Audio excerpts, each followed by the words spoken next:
दोस्तों आज एक ऐसे मिलिट्री ऑपरेशन की बात करेंगे जिसने भारत की एक बहुत बड़ी कमी को आइडेंटिफाई किया। मैं यहां पर बात कर रहा हूं ऑपरेशन पराक्रम की। 2001 के अंदर पार्लियामेंट पर जब अटैक हुआ पाकिस्तान के द्वारा, तो भारत ने इसके अगेंस्ट रिएक्शन के अंदर फुल स्केल मोबिलाइजेशन किया अपनी आर्म्ड फोर्सेस का। और फुल स्केल मोबिलाइजेशन जब किया भारत ने, तो उसे पता चला कि 25 से 30 दिन का समय भारत को लग गया, और उससे पहले पाकिस्तान अपनी फोर्सेस को मोबिलाइज करके बॉर्डर्स पर भेज चुका था। यहां पर भारत ने अपनी एक बहुत बड़ी कमी आइडेंटिफाई की कि भाई कम समय के अंदर यहां पर इंडिया में लार्ज स्केल मोबिलाइजेशन बड़ा मुश्किल है। तो ऐसे में फिर कई रिकमेंडेशंस, कुछ कमेटी की रिकमेंडेशंस ये आई कि हमें अपनी इस कमी को दूर करने के लिए यहां पर अपनी जो आर्म्ड फोर्सेज में उसमें कुछ रीस्ट्रक्चरिंग हमें करनी होगी। जैसे कि यहां पर इंटीग्रेटेड बैटल ग्रुप्स की बात हुई, कोल्ड स्टार्ट डॉक्ट्रिन यहां पर आया। तो इसी पूरे मुद्दे से जुड़ा हुआ आज का जो करंट अफेयर का हमारा टॉपिक है बहुत ज्यादा इंपॉर्टेंट है, क्योंकि भारत की फोर्सेस के अंदर इंपॉर्टेंट जो रीस्ट्रक्चरिंग है उससे जुड़ा हुआ है। साथ में भारत की फोर्सेस को एक क्विक डिसीजन मेकिंग और क्विक रिएक्शन टाइम देने की यहां पर जो पूरी कोशिश है उससे जुड़ा हुआ यह टॉपिक है। तो इंपॉर्टेंट मिलिट्री रिफॉर्म्स और भारत की मिलिट्री से जुड़े हुए रिफॉर्म से ये टॉपिक जुड़ा हुआ है। मैं बात कर रहा हूं यहां पर इंटर सर्विस ऑर्गेनाइजेशन बिल की, जो कि लोकसभा ने 4 अगस्त को यानी कि कल को पास कर दिया है। ठीक है, तो लोकसभा ने इंटर सर्विस ऑर्गेनाइजेशन बिल को पास कर दिया है। और कैसे ये जो बिल है ये आगे रास्ता बनाएगा भारत के इंटीग्रेटेड कमांड थिएटर्स, जो कि उसका एक एम्बिशियस रिफॉर्म है आर्मी, मिलिट्री और एयरफोर्स को, आर्मी, एयरफोर्स और नेवी को लेकर। तो यहां पर हम इस पर चर्चा करेंगे। और आगे बढ़ने से पहले देख सकते हैं कि किस तरह से 2023 के मेंस के अंदर क्वेश्चन यहां पर पूछा गया है। भारत की इंटरनल सिक्योरिटी को उसके बॉर्डर मैनेजमेंट से जोड़कर क्वेश्चन यहां पर पूछा गया है।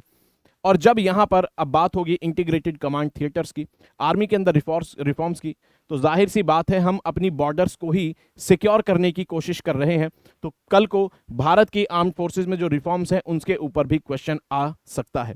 उसके अलावा 2021 के प्रीलिम्स में एक कमेटी के ऊपर यहां पर क्वेश्चन पूछा गया था, गोपाल स्वामी अयंगर कमेटी के ऊपर।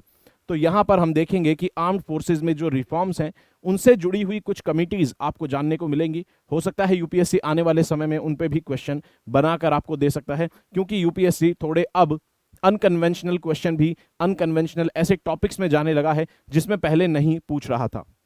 यहां पर अगर बात करें तो ये हमारे जीएस पेपर 3 से जुड़ा हुआ है, जिसके अंदर हम इंटरनल सिक्योरिटी के चैलेंजेस को पढ़ते हैं, साथ में सिक्योरिटी चैलेंजेस जो भारत के हैं उसको देखते हैं, और वेरियस सिक्योरिटी फोर्सेस के बारे में पढ़ते हैं। तो हमारे पेपर से डायरेक्टली लिंक्ड है, कभी भी प्री और मेंस में कभी भी पूछा जा सकता है। हमारा जो पॉइंट ऑफ डिस्कशन रहेगा उसके अंदर यहां पर आप देखेंगे कि ये इंटर सर्विस ऑर्गेनाइजेशन बिल आखिर क्या है, उसके अलावा इसका क्या रिलेशन है भारत में इंटीग्रेटेड कमांड थिएटर्स बनाने से, उसके अलावा यहां पर इंटीग्रेटेड कमांड थिएटर्स जो भारत में अभी क्या बने हैं, क्या नहीं बने हैं, इनका स्टेटस आखिर क्या चल रहा है। उसके अलावा यहां पर सरकार ने और कौन से रिफॉर्म मेजर्स लिए हैं जिससे सरकार इंटीग्रेटेड कमांड थिएटर्स बनाने की कोशिश में आगे बढ़ सकती है। आगे बढ़ने से पहले इस क्वेश्चन को देखेंगे और अटेम्प्ट करेंगे। बहुत सिंपल क्वेश्चन है, मैं इसका जवाब आपको वीडियो के एंड में दे दूंगा।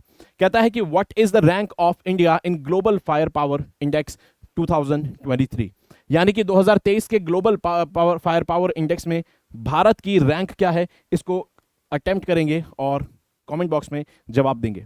अब यहां पर बात होती है कि भारत ने 4 अगस्त को भारत की लोकसभा ने बिल पास कर दिया है, किस चीज का, इंटर सर्विस ऑर्गेनाइजेशन बिल।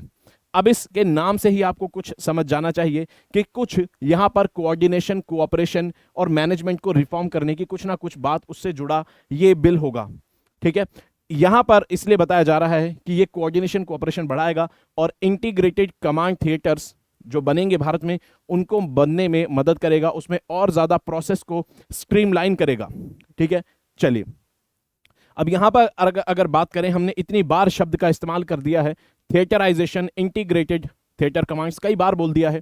तो आखिर ये थिएटर्स और ये थिएटर कमांड क्या होते हैं? तो ये जो थिएटर कमांड है ये मूवी वाले थिएटर्स नहीं है। ये जो थिएटर्स हैं इसका मतलब है कि आप एक रीजन को ज्योग्राफिकल थिएटर्स के अंदर डिवाइड कर दीजिए।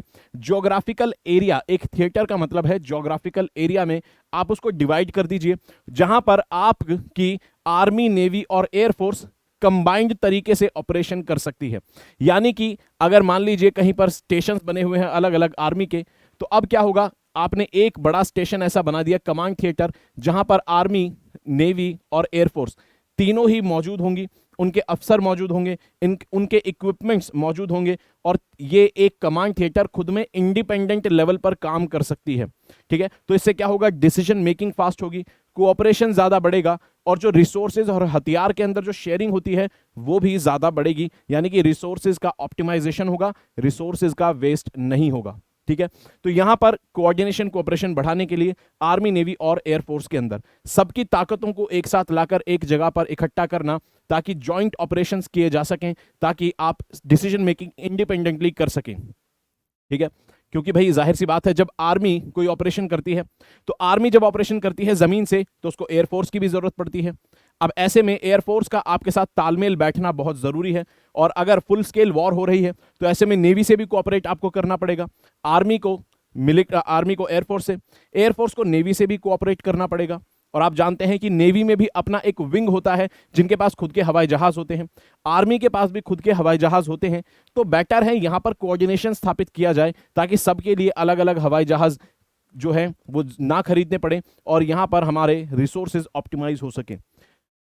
अगर बात करें थिएटराइजेशन की, तो चाइना ने खुद को 5 थिएटर्स के अंदर बांटा हुआ है। ठीक है, चाइना ने खुद को यहां पर 5 थिएटर्स के अंदर बांटा हुआ है। भारत में अभी थिएटराइजेशन नहीं हुआ है।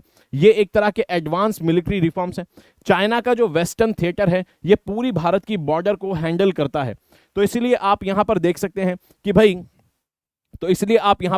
हैं कि भारत का जो बॉर्डर है, इस पर चाइना इतना एग्रेसिवली क्यों डिस्प्यूट करता है, क्योंकि चाइना के रिसोर्सेज ऑप्टिमाइज्ड हैं, और यहां पर पूरा फोकस उसका इस जो कमांड है, यहां की आर्मी, नेवी, एयरफोर्स, जितना भी यहां पर फोकस होगा सबका यहां पर होगा।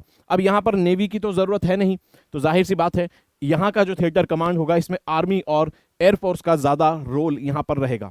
ठीक है, तो यहां पर इसलिए ऑफेंसिव कैपेबिलिटीज बढ़ाता है। ठीक है, चलिए उसके अलावा पूरी दुनिया की बात करें, सिर्फ चाइना का ही किस्सा नहीं है। रशिया ने, यूएस ने, चाइना ने, सब ने खुद को अलग अलग कमांड थिएटर्स के अंदर बांटा हुआ है। अमेरिका की प्रेजेंस पूरी दुनिया में है, तो आप सोचते होंगे कि इसकी जो प्रेजेंस पूरी दुनिया में आखिर मेंटेन्ड कैसे रहती है। कभी ये अटलांटिक ओशन में पहुंच जाता है, कभी साउथ चाइना सी में पहुंच जाता है, कभी इंडियन ओशन में। तो आप देख सकते हैं यूनाइटेड स्टेट्स ऐसा इसलिए कर पाता है क्योंकि भाई इसने पूरी दुनिया को अलग अलग ज्योग्राफिकल रीजन्स यानी कि थिएटर कमांड्स में डिवाइड किया हुआ है। जैसे नॉर्दर्न कमांड यहां मिलेगी अमेरिका की, यूरोपियन कमांड यहां मिलेगी, सेंट्रल कमांड सेंट्रल एशिया में मिलेगी, उसके अलावा सदर्न कमांड यहां पर अफ्रीका कमांड मिलेगी, इंडो पैसिफिक कमांड। जब भी साउथ चाइना सी की बात होती होगी, जब भी आप देखते होंगे इंडियन ओशन में यूएस की प्रेजेंस की जब बात होती होगी, तो इंडो पैसिफिक कमांड की यहां पर बात होती है, और इसी का नाम एशिया पैसिफिक से इंडो पैसिफिक कमांड कर दिया। यूएस ने पहले इसको एशिया पैसिफिक कहा जाता था, इसको इंडो पैसिफिक यूएस ने करा, जो कि एक स्ट्रेटेजिक आप टर्म इस्तेमाल करने की बात यहां पर देखने को मिलती है। अगर भारत की बात करें, हम थिएटराइजेशन की बात कर रहे हैं कि भारत के अंदर कमांड बने इंटीग्रेटेड थिएटर, जिसमें आर्मी, एवी, एयरफोर्स कोऑर्डिनेट करें। अभी प्रेजेंट हमारा जो सिस्टम है आर्मी, नेवी और एयरफोर्स का, वो कैसे काम करता है। तो दरअसल अभी भारत के अंदर आप देख सकते हैं टोटल 17 कमांड्स हैं। टोटल 17 कमांड्स आपको भारत के अंदर देखने को मिलेंगी, जिसके अंदर आपको आर्मी और एयरफोर्स की 7 कमांड, और उसके अलावा नेवी की आपको 3 कमांड्स देखने को मिलेगी। ठीक है, नेवी की आपको 3 कमांड्स देखने को मिलेगी, और बाकी आपको देखने को मिलती है एयरफोर्स और आर्मी की। तो यहां पर अभी पूरा जो सिस्टम है डिवाइडेड है, फ्रेगमेंटेड है। जैसे कि आप देख सकते हैं नॉर्दर्न कमांड उधमपुर में, ठीक है, आर्मी ट्रेनिंग कमांड शिमला में, वेस्टर्न कमांड जो वेस्टर्न कमांड न्यू दिल्ली में। तो आप देख सकते हैं कि किस तरह से डिवाइडेड है आर्मी, एवी, एयरफोर्स के ऑपरेशन। सभी इनको कोई ऑपरेशन करना होगा तो एक दूसरे के ऑफिसर से, एक दूसरे की कमांड से तालमेल बिठाने में बड़ी समस्या का सामना यहां पर करना पड़ सकता है। सबके रिसोर्सेज डिवाइडेड हैं। ठीक है, तो ये अभी पिक्चर आपको देखने को मिलेगी। इसके अलावा क्या भारत के अंदर कोई इंटीग्रेटेड कमांड भी है, या फिर सारी इस तरह से बटी हुई है? तो भारत के अंदर 2001 के अंदर पहली integrated tri service theatre command establish की गई, और वो की गई थी कहां पर? अंडमान निकोबार में। तो भारत के अंदर हालांकि अलग अलग कमांड है आर्मी नेवी एयरफोर्स की, लेकिन भारत की एक अकेली एकमात्र इंटीग्रेटेड थिएटर कमांड है जो कंप्लीट आर्मी एवी एयरफोर्स तीनों के कोऑर्डिनेशन से यहां पर चलती है, वो है अंडमान निकोबार की ट्राई सर्विस कमांड। इसके अलावा ये तो है फुल स्केल आर्मी एवी एयरफोर्स की, इसके अलावा ऑपरेशंस के आधार पर किस तरह का काम करना होगा, स्पेसिफिक तरीके पे किस तरह का जो काम है, स्पेसिफिक काम के ऊपर यहां पर जॉइंट कमांड्स भी बनी हुई है। जैसे कि for example strategic forces command जो कि न्यूक्लियर ऑपरेशंस को देखती है, यहां पर कोऑर्डिनेशन मिलेगा आर्मी नेवी एयरफोर्स में। उसके अलावा डिफेंस साइबर एजेंसी, ये सब 2018 में बनाई गई हैं। भारत के साइबर अटैक्स में, भारत की साइबर सिक्योरिटी को इंश्योर करने के लिए तीनों फोर्सेस के अंदर यहां पर कोऑर्डिनेशन हो। डिफेंस स्पेस एजेंसी तीनों फोर्सेस में कोऑपरेशन करने के लिए बनाई गई। उसके अलावा यहां पर स्पेशल ऑपरेशन डिविजन्स, जो खास प्रकार के स्पेशल ऑपरेशंस होते हैं, जैसे बालाकोट हो गया, जैसे कि ऑपरेशन सनराइज जो म्यांमार में जाके किया, इस तरह के जो ऑपरेशंस होंगे इनको स्पेशल डिवीजन करेगी और उसमें भी कोऑर्डिनेशन तीनों का होगा। ठीक है, और कभी भी युद्ध होगा तो जाहिर सी बात है जरूरत पड़ती है हमेशा तीनों में कोऑपरेशन की। अब अगर बात करें यहां पर थिएटराइजेशन का, एक बहुत अच्छा एग्जांपल आपको देखने को मिल सकता है जिसको आप मेंस में इस्तेमाल कर सकते हैं। मेंस में इस्तेमाल कर सकते हैं, एक तो हमने देख लिया ऑपरेशन पराक्रम का आप जिक्र कर सकते हैं। उसके अलावा यहां पर भारत ने जब अपाचे हेलीकॉप्टर्स अमेरिका से प्रोक्योर करे थे, अमेरिका से अपाचे हेलीकॉप्टर खरीदे थे, तो यह देखा गया कि एयरफोर्स ने 22 अपाचे हेलीकॉप्टर खरीदे और अपने अलग से 6 ऑर्डर आर्मी ने भी दिए। तो भाई 22 एयरफोर्स के पास जा रहे हैं, 6 आर्मी के पास जा रहे हैं। अब सोचिए अगर मान लीजिए ये दोनों ही फोर्सेस इंटीग्रेटेड तरीके से कहीं पर एक साथ ऑपरेशन कर रही होती, किसी कमांड थिएटर के अंडर होती, तो यहां पर ये जो हमें 28 अपाचे हेलीकॉप्टर खरीदने पड़े, हो सकता है 24 में या 22 में काम हो जाता, या फिर 20 में भी काम हो सकता था। तो यहां पर जरूरत है रिसोर्स शेयरिंग को बढ़ाने की, और बताया जाता है कि इन ऑर्डर्स की वजह से भारत को लगभग 2,500 करोड़ का नुकसान हुआ। तो आप सोचिए ऐसे कई रिसोर्सेज जो है, छोटे छोटे इक्विपमेंट्स में भी यहां पर हमें समस्या आती होगी और कितना भारत का नुकसान होता होगा फ्रेगमेंटेड सेटअप की वजह से। ये तो बात रही रिसोर्स शेयरिंग करने की, ऑपरेशंस की बात हो गई कि भाई किसी ऑपरेशन को अंजाम देना है उसके टर्म्स में। लेकिन अगर आपको इंटीग्रेटेड कमांड थिएटर में ऑफिसर्स को एक साथ रखना है, तो उन ऑफिसर्स के बारे में जुड़े हुए जो डिसीजन होंगे वो भी आपको किसी एक ऑफिसर को लेने होंगे। भाई किसी पर डिसिप्लिनरी एक्शन लेना है, किसी की छुट्टी तय करनी है, कैसे मैनेज करेंगे आप एक कमांड के अंदर बाकी ऑफिसर्स को? तो अभी समस्या ये है, अभी जो प्रेजेंट सेटअप है, अगर हम बात करें, आप कहेंगे ट्राई सर्विस कमांड अंडमान की बनी हुई है, वो एक ट्राई सर्विस कमांड है, फिर क्यों जरूरत है हमें इंटर सर्विस ऑर्गेनाइजेशन बिल की? तो समस्या यह है कि अभी जो ट्राई सर्विस कमांड है वो, उसके अलावा आपको देखने को मिलेगा कुछ इंटर सर्विस ऑर्गेनाइजेशंस होती हैं, जैसे कि मान लीजिए NDA, national defence academy, Khadakwasla में आपको देखने को मिल जाएगा इसका जो इंस्टीट्यूट है। नेशनल डिफेंस एकेडमी क्या करता है, जो आने वाले ऑफिसर्स हैं उनको ट्रेन करता है, वो एक ट्रेनिंग एकेडमी है, और वहां पर आर्मी नेवी एयरफोर्स तीनों ही विंग्स के जो ऑफिसर्स हैं उनको ट्रेन किया जाता है। तो यहां पर जरूरत हो जाती है कि तीनों ही फोर्सेस में कोऑर्डिनेशन हो। तो कुछ ऐसी ऑर्गेनाइजेशन अभी भी एग्जिस्ट करती हैं ट्रेनिंग वगैरह के लेवल पर, जहां पर हमें तीनों विंग्स की कोऑर्डिनेशन की जरूरत पड़ती है, उनके कोऑपरेशन की जरूरत पड़ती है। तो एक तो हो गया ट्रेनिंग के लेवल पर कोऑपरेशन की जरूरत पड़ती है, दूसरा हो गया कि जैसे कि tri service command already Andaman Nicobar में बना हुआ है, तो वहां पर भी जरूरत है कि हमें तीनों ही विंग्स के अंदर कोऑपरेशन हो। अब यहां पर समस्या यह है, अभी जो प्रेजेंट सेटअप है, चाहे एनडीए की रिक्रूटमेंट और ट्रेनिंग एकेडमी हो, या फिर इसके जैसी कोई और इंटर सर्विस ऑर्गेनाइजेशन जो ट्रेनिंग वगैरह कराती हो, उसके अलावा जो अंडमान निकोबार की जो ट्राई सर्विस है, इनके साथ समस्या यह है कि अभी यहां पर इनमें जो विंग्स हैं आर्मी नेवी एयरफोर्स के, ये अपने अपने कानूनों के हिसाब से, अपने अपने एक्ट के हिसाब से चलते हैं, जैसे आर्मी एक्ट के हिसाब से, एयरफोर्स एक्ट के हिसाब से और नेवी एक्ट के हिसाब से। समस्या यहां पर यह पैदा होती है कि भाई जब भी इस तरह की कोई इंटर सर्विस ऑर्गेनाइजेशन बनाई जाती है, जैसे मान लीजिए ट्राई सर्विस आपने अंडमान में बना दिया, तो यहां पर क्या होगा, एक कमांडर इन चीफ होगा, ठीक है, या फिर उसको हम ऑफिसर इन कमांड भी कहते हैं।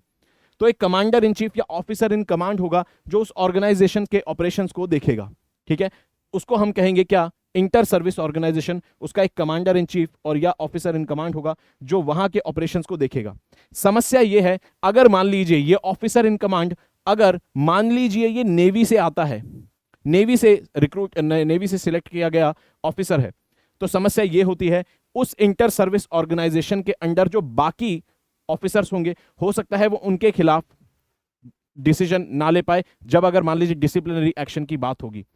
तो अभी समस्या यह है कि अगर किसी इंटर सर्विस ऑर्गेनाइजेशन का कमांडर इन चीफ मान लीजिए नेवी से है, तो वो डिसिप्लिनरी एक्शंस नहीं ले सकता है किसके अगेंस्ट, अगर आर्मी का कोई ऑफिसर है। तो अगर आर्मी का कोई ऑफिसर अगर मान लीजिए कुछ गड़बड़ करता है या फिर कोई दूसरी सर्विस का, तो नेवी का व्यक्ति, नेवी का जो ऑफिसर है वो उनके अगेंस्ट डिसिप्लिनरी एक्शन नहीं ले पाएगा, और ऐसे में आर्मी के ऑफिसर को भेजा जाएगा उसकी पेरेंट जो एजेंसी है, पेरेंट जो फोर्स है उनके पास भेजा जाएगा।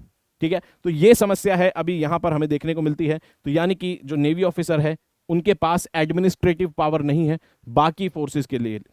और उसी तरह से अगर मान लीजिए कमांडर इन चीफ आर्मी से आता है, तो उसके पास डिसिप्लिनरी पावर्स नहीं होंगी बाकी दूसरी फोर्सेस के लिए। तो यहां पर अभी ज्वाइंट सर्विस तो हमने बना दी है, कुछ इंटर ऑर्गेनाइजेशंस कुछ काम तो कर रही हैं, लेकिन वहां पर अभी जो एडमिनिस्ट्रेटिव लेवल पर जो कोऑपरेशन है वो देखने को नहीं मिलता, उसमें तालमेल नहीं है, उसमें समस्या आती है। ठीक है, और यहां पर अब जो बिल पास किया गया है, इंटर सर्विस ऑर्गेनाइजेशन बिल 2023, इसके अंदर प्रावधान, इसके अंदर प्रोविजन यह है कि सरकार क्या करेगी, सरकार इंटर सर्विस ऑर्गेनाइजेशंस बना सकती है जिसके अंदर ऑफिसर्स जब कमांडर इन चीफ या ऑफिसर इन कमांड की पोजीशन पर बनाए जाएंगे, तो वहां पर वो डिसिप्लिनरी एक्शन ले पाएंगे दूसरी फोर्सेस से आने वाले ऑफिसर्स के अगेंस्ट भी, और एडमिनिस्ट्रेटिव पावर उनके ऊपर भी वो एग्जर्ट कर सकते हैं।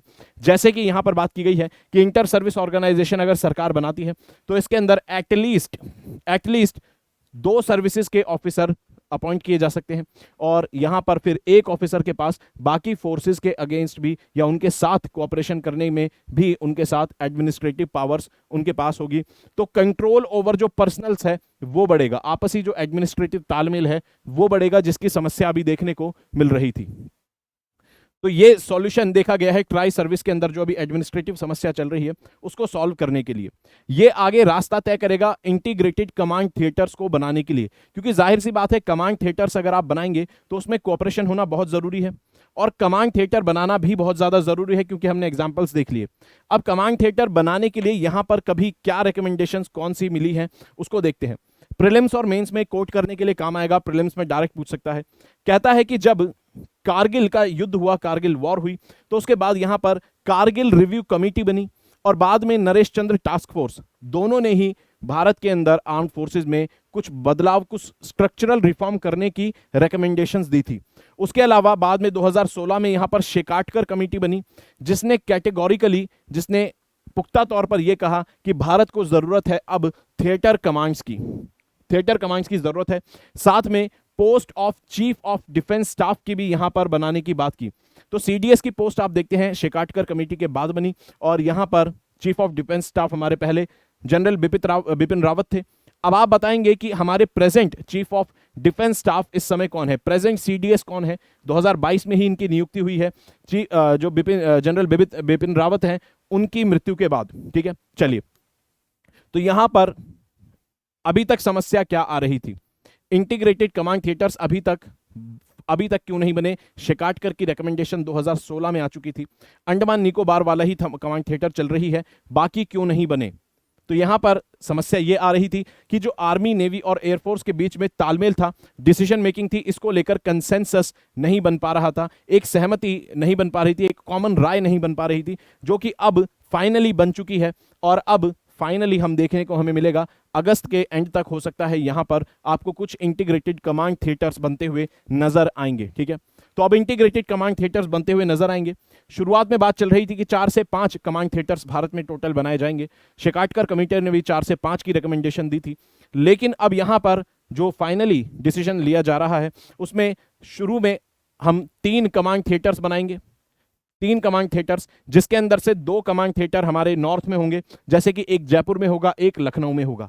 जयपुर वाला पाकिस्तान को हैंडल करेगा, वेस्टर्न बॉर्डर्स को, लखनऊ वाला ईस्टर्न बॉर्डर्स को देखेगा, यानी कि चाइना को टैकल करेगा, और उसके अलावा जो ईस्टर्न बॉर्डर्स हैं हमारी बाकी देशों से, उनको देखेगा।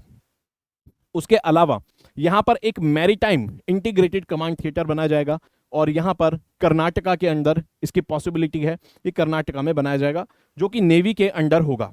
तो यहां पर तालमेल होना जरूरी है। राय अब बन चुकी है, तो कमांड थिएटर अब फाइनली बन सकते हैं। और ये यहां पर भारत सरकार का मोटो है, वन बॉर्डर वन फोर्स, यानी कि एक बॉर्डर पर एक ही फोर्स होगी। अलग अलग फोर्सेस की वहां पर जरूरत नहीं है कि पैरामिलिट्री फोर्सेस भी है, फिर उसके बाद आर्मी भी है। उसके अलावा आर्मी में भी अलग अलग तरह से ऑपरेशंस करने की समस्या पैदा हो रही है।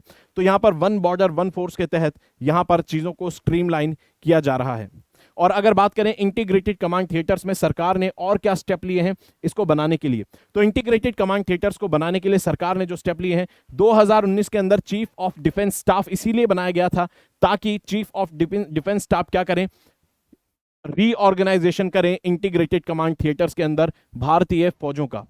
तो चीफ ऑफ डिफेंस स्टाफ क्या है, डिपार्टमेंट ऑफ मिलिट्री अफेयर के अंदर एक पोस्ट है जो कि क्या करेगी, कोऑर्डिनेट करेगी और हेल्प करेगी यहां पर चीफ ऑफ डिफेंस स्टाफ की पोस्ट कि भारत के अंदर इंटीग्रेटेड कमांड थिएटर्स बनाए जाएं। ठीक है, उसके अलावा यहां पर क्रॉस स्टाफिंग भी की जाने लगी है, जैसे कि अलग अलग जो हथियार हैं उनको इस्तेमाल करने के लिए। उसके अलावा यहां पर एक और स्टेप जो लिया गया है वो आपको पता होना चाहिए इंटीग्रेटेड कमांड थिएटर्स के लिए कि कॉमन कॉन्फिडेंशियल रिपोर्ट्स तैयार की जाती हैं अब ऑफिसर्स के लिए अलग अलग फोर्सेस के। तो अलग अलग फोर्सेस के ऑफिसर्स को अगर आपको एक कॉमन कमांड के अंदर रिक्रूट करना है, उनको प्रमोट करना है, तो उनकी रिपोर्ट्स भी कॉमन बने। तो उनकी कॉमन कॉन्फिडेंशियल रिपोर्ट्स अब यहां पर बनाई जाती है ताकि उनका जो अप्रेजल है ट्राई सर्विस के लिए किया जा सके। ठीक है, चलिए, तो जैसा कि आप जानते हैं दोस्तों, आप मेरे साथ यहां पर अनअकैडमी पे फ्री लाइव क्लास होती है जिसके अंदर 6ठी से 8वीं तक की एनसीईआरटी हिस्ट्री की आप मेरे साथ पढ़ रहे हैं। तो यहां पर आप देख सकते हैं एनसीईआरटी को अगर होलिस्टिक वे में कवर करना है तो आप यहां पर जुड़ सकते हैं। साथ ही में पेड कोर्स में प्लस के अंदर मैं यहां पर 9th से 12th तक की हिस्ट्री की एनसीईआरटी कवर कर रहा हूं और मिडिवल हिस्ट्री अब ऑलमोस्ट खत्म होने वाली है। अनअकैडमी पे कोई सा भी कोर्स खरीदना हो तो कोड लगा सकते हैं SMK live. SMK live code लगाएंगे तो आपको डिस्काउंट यहां पर जरूर मिलेगा। उसके अलावा यहां पर आपको 12, 18 और 36 महीने के कोर्सेज मिलते हैं। आपको बस कोड लगाना होगा SMK लाइव अगर आपको डिस्काउंट इन कोर्सेज पे चाहिए। तो उसके अलावा यहां पर आरंभ बैच आपको 2024 का मिलता है, साथ में 2024 का प्रतिज्ञा बैच हिंदी मीडियम का देखने को मिलता है। उसके अलावा ये सभी फाउंडेशनल और कॉम्प्रिहेंसिव कोर्सेज हैं। उसके अलावा 6 तारीख को आपको कॉम्बैट टेस्ट के अंदर पार्टिसिपेशन का मौका मिलेगा जिसके अंदर आप 90% तक स्कॉलरशिप जीत सकते हैं टेस्ट में अपनी परफॉर्मेंस के आधार पर। और यहां पर करंट अफेयर्स की मैगजीन लॉन्च की जा चुकी है अनअकैडमी के द्वारा, जिसके अंदर रिवीजन फ्रेंडली तरीके से आप यहां पर देख सकते हैं कि आपको किस तरह से बहुत अच्छे से चीज़ों को समझाया जाने की कोशिश की जा रही है।